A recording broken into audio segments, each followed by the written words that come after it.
With matric final exams well underway and the tension over university fees having reached boiling point, the issue of tertiary education funding is firmly in the spotlight.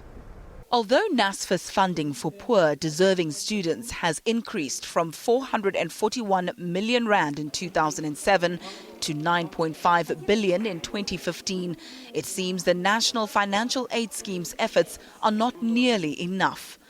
Stats SA reports that 3.4 million eligible youngsters are not in employment, education or training and are becoming increasingly and dangerously unemployable. The Minister of Higher Education and Training, Dr. Bladen Nzimande, has challenged the private sector to help fund tertiary studies.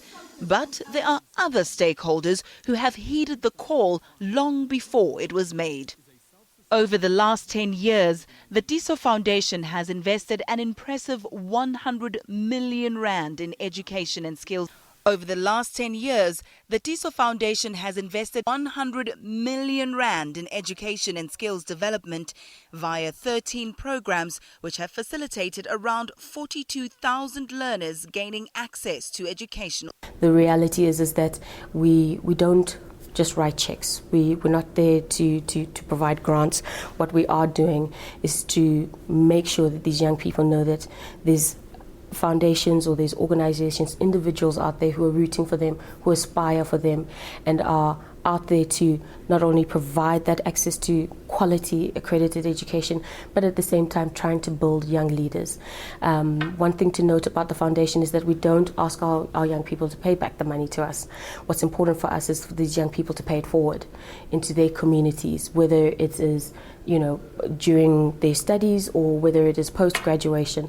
The idea is that this opportunity that has been given to you, pay it forward onto someone else, whether it's you giving supplementary tuition or whether there's a youth initiative that you want to start for your community to uplift your community. That's one of the agreements that we have with our young people, which is important. Focusing on the children of mine workers, the JB Marks Education Trust Fund has also yielded admirable results in their quest to ensure that miners' sons and daughters have a far better lot in life.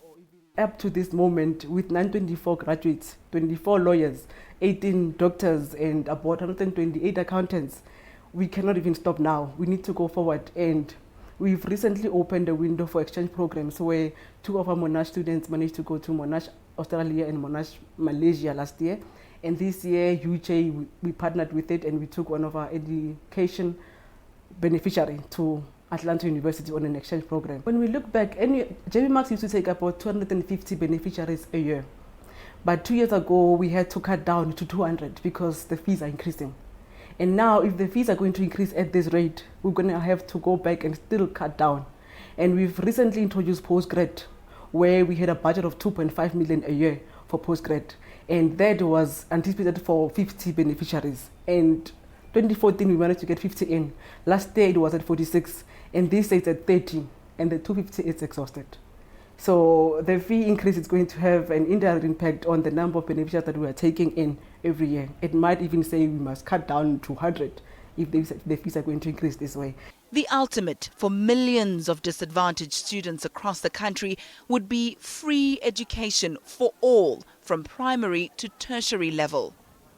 And while talks around the feasibility of such a move continue, civil society groups are determined that while their efforts are but a drop in the ocean, they will continue to play their part in the education of a nation, one youngster at a time. Ayanda Allie-Paine, SABC News, Johannesburg.